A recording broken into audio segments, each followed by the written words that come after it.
In just 20 remarkable years at the turn of the century, racing cars were transformed from unreliable bone shakers into thoroughbreds like these. From the start, motor racing created great public interest. For many, it was a rare chance to see a motor car in action. Primitive roads and high speeds offered thrills and danger.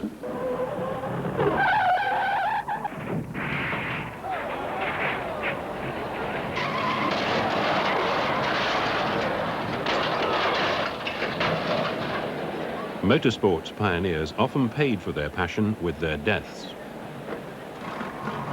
Danger, though, was no deterrent to the men who built and drove those early racing cars. They were intoxicated by the excitement and the challenge of the new sport. It forced the pace of technology. It made car makers household names. It brought glory to the winners. That was why they took up motor racing, and those reasons still hold good today.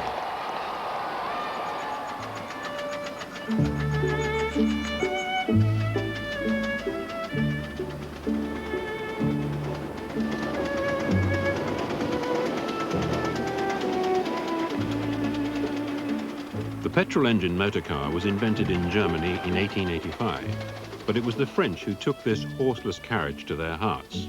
France had a tradition in such vehicles. 20 years earlier, Etienne Lenoir had unveiled the world's first motor car with an internal combustion engine. Now, French engineers set out to improve the German invention. Their early engines were effective, if a little crude. It's brutal, but it goes, was how France's pioneer Émile Leverson described his car.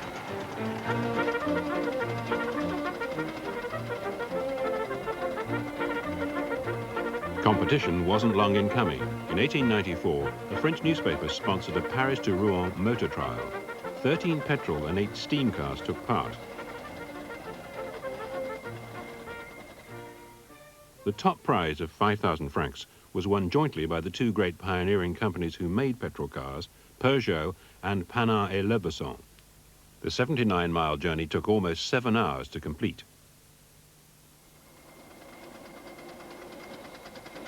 The winning car averaged about 10 miles an hour.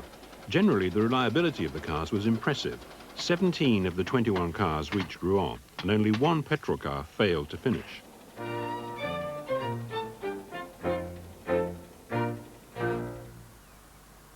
A year later, the newly formed Auto Club of France organized a full-scale race from Paris to Bordeaux and back, 732 miles. Émile Leverson was first home, after driving 48 grueling hours single-handed in his Panhard.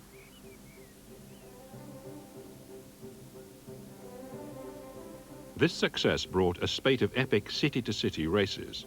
Paris to Amsterdam, Paris to Vienna, Paris to Berlin. The drivers had to endure every kind of discomfort and danger in open cars with no windscreen or mudguards. Their heroic achievements gave motoring a tremendous boost and made a strong impression on one of the first motoring correspondents, W.F. Bradley. It inspired the people. It gave them confidence in the car. Instead of running a car on a track where it'd be nothing much better than a whirling geese, they went from place to place. It's inspiration to think that a car could go from Paris down to Marseille practically without a stop. It was wonderful. First of all, there was the start of the cars at 1 minute intervals. That was thrilling to see them go away individually, knowing that they were aiming for another country. And then on the road too, there was a fight between the individual drivers.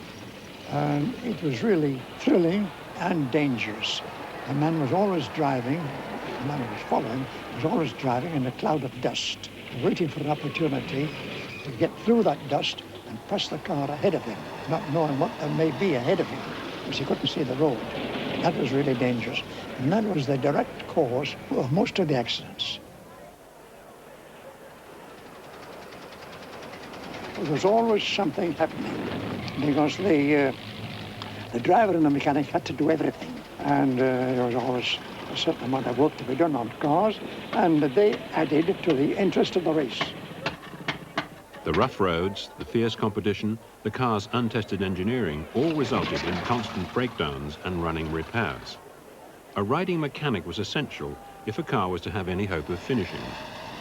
With sometimes only a toolbox or a seat, the mechanic had a tough and dangerous job. The poor racing mechanic received no plaudits from the public or from the press as they should have, because without them it was impossible to win. They died more frequently because they didn't have anything to hold on to. At least the steering wheel gave you some protection and allowed you something to hold on to. The poor mechanic really could hold on to the gas cap maybe, or a spare tire or something, but he really didn't have much to hold on to. As cars got better, there was less need for a mechanic. But in some events for years to come, one was still carried. Among the last to face the horrors of the job was Wilkie Wilkinson. I went in this race with Easton, was in the fastest car in the race, but the driver and the mechanic had to do all the work. When the flare goes down at 8 o'clock in the morning, you run across the circuit and then jump in the car, get it started, and off you go.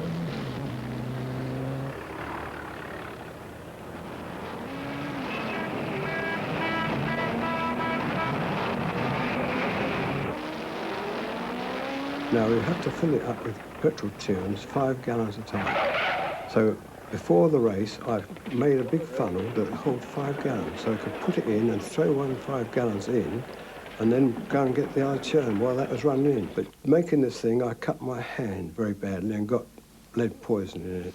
So this was quite a tough job with pumping the pressure up all the time. It had to be 2.5 pounds per square inch to bring the petrol up in the tank with carburetors.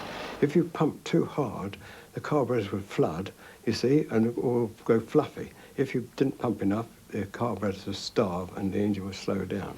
Well, we went part way through the race, it started thundering, lightning, and terrible race it was. Now, George Easton, he has all his glasses all the time, so the pebbles of his racing glasses were the same. So I had a spare pair in my overall pocket and a chamois leather. And when he got on the straight, he said, change. I whipped his glasses off quickly, couldn't see properly, put the other ones on and cleaned the other ones ready for change. And my hand was terribly bad, and then the wretched thing started jumping out of gear. And he said, hold the bee thing in gear. So I had to hold it with my bad hand in the second gear. Unfortunately, the gearbox has got no cover on the side, so all of my flesh was on my inside of my foot was burnt off. On this side, the silencer was still leaking, and on the cockpit side, all my leg was burnt. And honestly, I was in such a state, I didn't care whether we won the race. It was broadside on because it was so wet and slippery. And finally, we finished 4th. And by this time, my hand was all swollen up. I had thread streaks up my arm and a ball underneath the arm. He looked at me, and we had a glass of champagne. He rushed me straight off to the hospital. And I had to stay there for 3 days to get the poison down. And when I got home to my wife, I hadn't been married very long, about 6 weeks, I had laryngitis, so I couldn't speak. So she looked at me, and as I was married in Lent, she said, you will live to repent. Unfortunately, we didn't. We were still happily married in the end. Whatever excitement the early cars caused on the continent, the British authorities were not amused. Road racing was banned altogether. In Britain, it was no longer necessary for someone carrying a red flag to walk 60 feet ahead of the car, but motorists had their speed restricted to 4 miles an hour in the country and 2 miles an hour in the towns and villages. In 1896, the law was changed and the speed limit was raised to 14 miles an hour. To mark the event, an emancipation run was organised from London to Brighton.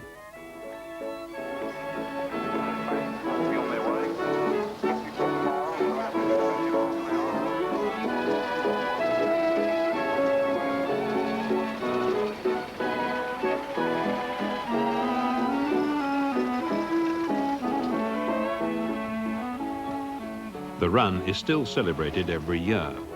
That first November morning, thousands of spectators turned out to watch some 30 cars set off, almost all of them French or German. At the head of the procession was the car in which Émile Levasseur had won his historic race the previous year. Also present to honour the event was one of the German inventors of the motor car, Gottlieb Daimler himself. Adding to the excitement were 4 Leon Bowley tricycles, an Arnold dog cart, a steam bicycle, and a breakdown van full of spares, most of which it ended up using itself. The journey exacted the usual toll on the participants. Some cars broke down and were loaded on a train at Brixton. Another overturned and catapulted its occupants into a pond. But at least 14 managed to complete the distance, reaching Brighton in time to take tea at the Metropole Hotel. Of course, the Emancipation Run was not a race. Only when the circuit at Brooklands was built 10 years later would drivers be allowed to race in mainland Britain.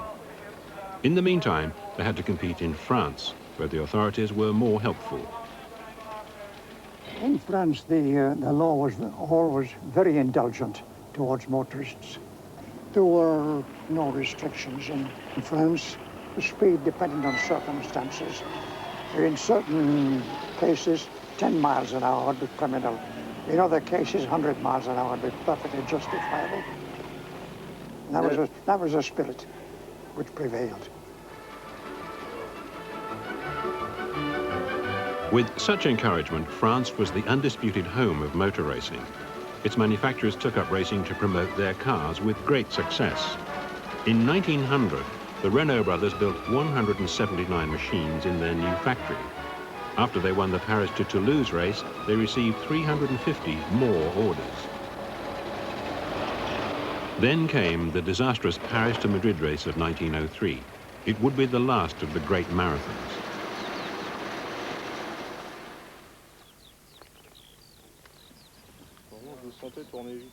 Competition pushed everything, especially machinery, to breaking point.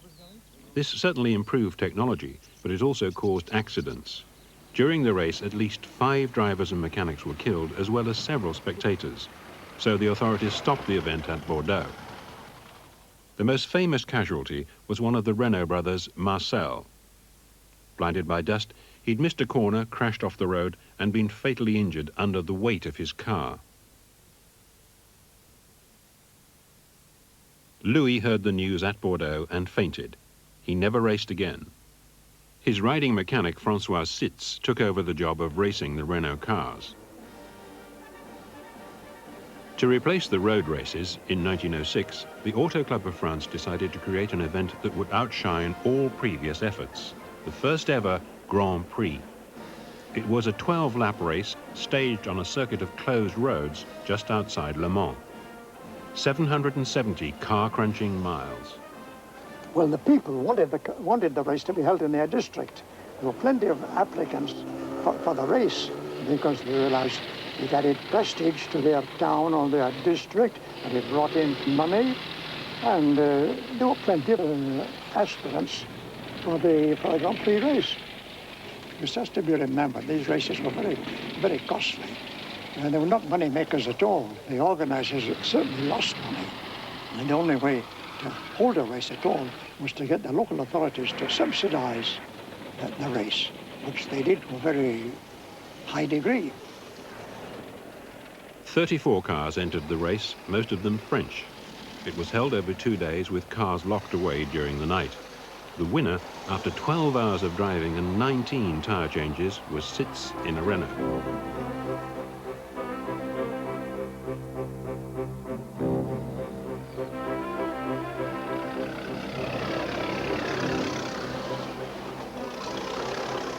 The top speed of the Renault which won the first Grand Prix was just over 90 miles an hour, 4 times that of a decade earlier. This had been achieved almost entirely by increasing the size of the engine. By 1908, the racing car had grown into a monster.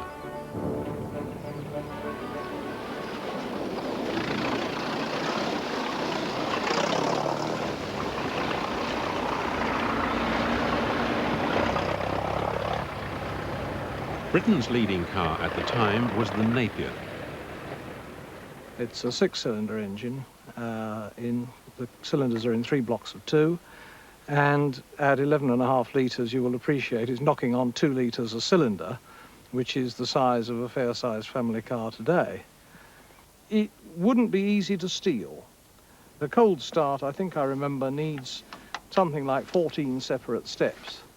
And it also, I think, would be no good to anybody weighing less than about 12 stone, because part of the starting technique is to go around and stand on the starting handle and just push it over 1 or 2 compressions. Now, as you'll appreciate, the compressions on a 2-litre cylinder can be quite strong, and on a very cold morning you can stand up there admiring the scenery for a long time. And then you get this magic trick, which of course you can only perform with a 6-cylinder, that you just switch on the trembler coil and it starts. No starter, no heaving on the starting handle, it just goes. And you need to be quite sneaky to surprise it into gear. But again, once you're in gear, you can just keep going all day. It just handles so beautifully. You would think, looking at it, that it would be nose heavy and it would be difficult to handle. In fact, it's an absolute dream on the circuit. And the amazing thing is that in the wet, when of course you can't stop it because the brakes don't work, you can take curves in a most elegant, long 4-wheel drift under total control.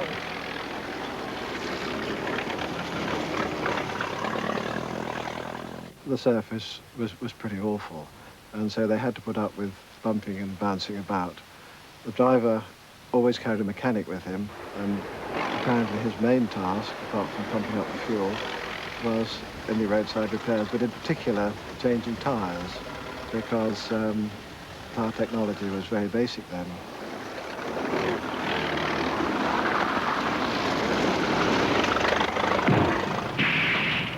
They used to literally, they had a puncture, cut the tyre off with a knife, and they carried 2 or 3 spare tyres on the back, and they fitted them with levers.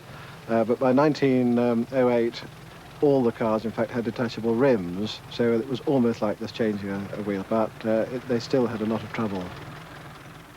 If it's raining, of course, you really get everything. There's often no mud guards, so you get all the rain and so on in your face. And it corners better than you might imagine.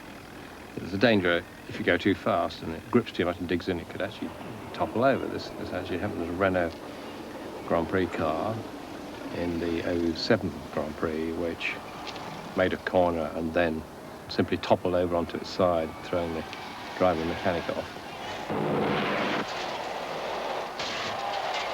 As cars improved, drivers looked for bigger challenges. In 1902, an Englishman, E.E. Lewis, tried to drive his Panhard round the world. He got as far as St. Petersburg. Then came the most ambitious of all long-distance events. In 1907, the French newspaper Le Matin sponsored a race from Peking to Paris.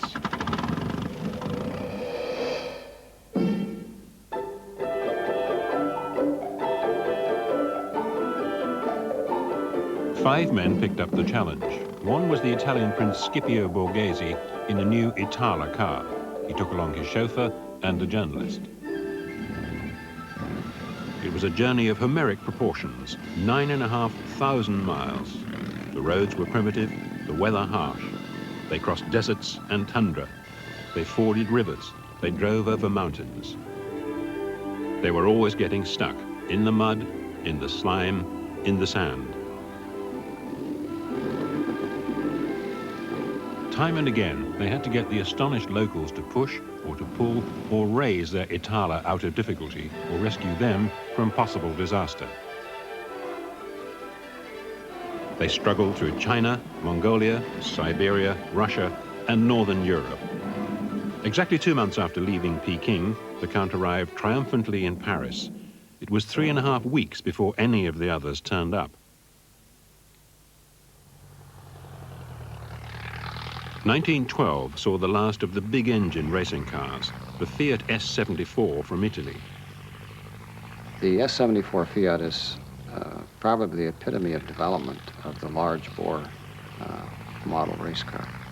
The car has a 14.5-liter engine, which is equivalent to 850 cubic inches approximately. It's a huge engine.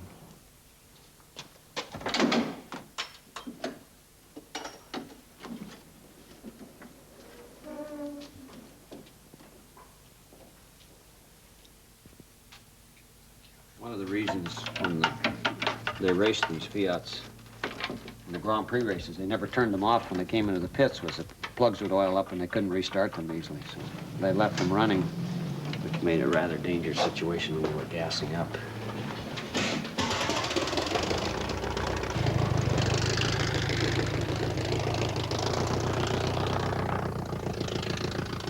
And there's a feeling in that car that you'll never get in a modern race car with high RPM.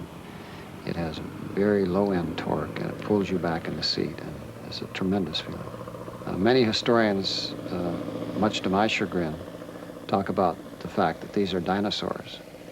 But indeed, they were the epitome of development of that time, and only through change in formula did they become obsolete. They did not become obsolete because they were not effective race cars. This car was clocked at the Grand Prix in 1912 in France at over 100 miles an hour. It was capable of over 120 miles an hour and had a tremendous acceleration. In the march of science, bigger is not always better. Now, an engineering revolution would silence the thunder of the Fiat's slow-moving pistons. The breakthrough was this, the double overhead camshaft engine. Its radical design offered more power from a smaller engine and dictated the shape of racing cars for years to come. Its designer was Ernest Henry, a shy Swiss who was employed by Peugeot. He had an exceptional talent for converting ideas into detailed working drawings. Henry designed the first Peugeot Grand Prix engine for the Grand Prix of 1912, and also the following engines for 13 and 14. He brought together existing techniques to build an engine which is very much, I would say, the forerunner of all modern Grand Prix engines. Henry's original drawings illustrate his revolutionary concept, 2 overhead camshafts with 4 inclined valves for each of the 4 cylinders. Where the Fiat's massive engine produced 1,600 revs per minute, the Peugeot, with an engine half the size, achieved 2,200. More power for less size, the goal of every successful racing engine. The battle between the new and the old was fought out at the 1912 Grand Prix in Dieppe. The big Fiats were favourites, and one led for most of the 2-day race. But Georges Boileau, in his light and low Peugeot, held on to second place. Then the leading Fiat hit a dog and had to retire. So Peugeot won the Grand Prix and went on to dominate the racing circuits of Europe and America.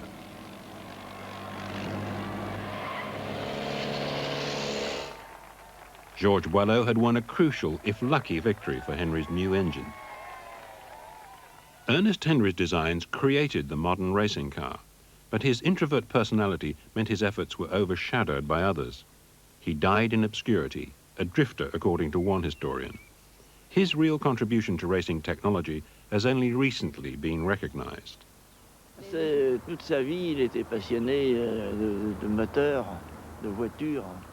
All his life he was passionate about engines and about cars. It was an illness with him, like being an architect, or making boats or planes. He specialized in designing engines. He was always making engines. Peugeot's winning cars pointed the way forward. Soon other car makers were copying their engines and improving their designs. In Britain, both Sunbeam and Humber built cars with twin overhead camshaft engines based on Henry's work. So did the Germans and the Italians. As war approached, technical and sporting rivalry between companies took on a political edge. The showdown was to take place at the Grand Prix in Lyon in France on July the 5th, 1914.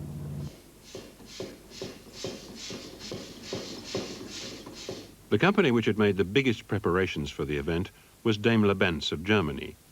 Their formidable Mercedes had been specially built for the race. There was a rumor that the directors had held a board meeting and formally agreed that, for propaganda reasons, Mercedes have decided to win the French Grand Prix this year.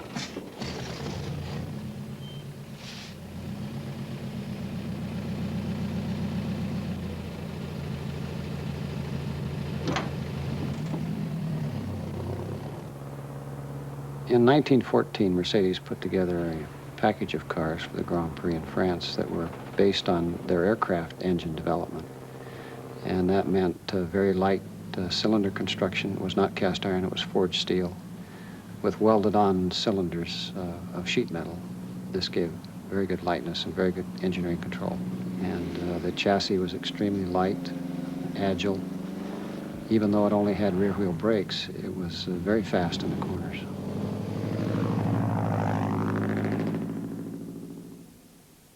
"37 cars from 6 countries entered the race. Christian Lautenschlager was Mercedes' star driver. Georges Boileau carried France's hopes in the latest Peugeot. The 1914 Grand Prix probably was one of the most exciting Grand Prix ever put on. Their success was based on efficiency and organization, much like a military organization. Extremely precise signals. They seemed to know exactly where each car was at any point in the race. They had a sort of fox and rabbit situation going where they sent one car out to try to drive other cars off the road.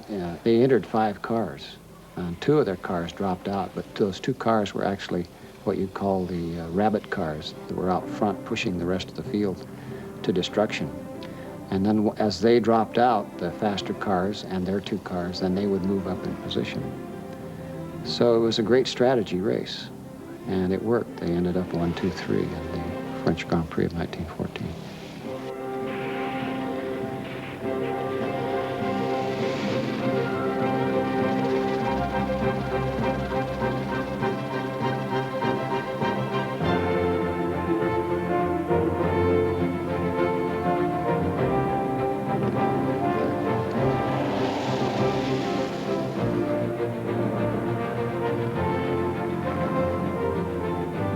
In 2 decades of extraordinary progress, the top speed of racing cars had risen from 20 to over 100 miles an hour. Proof of motorsport's appeal were the 300,000 spectators who watched in stunned silence as Mercedes drove to a 1-2-3 victory. The Grand Prix of 1914 brought motor racing's pioneering epoch to a dramatic end. 3 weeks later, Europe was at war.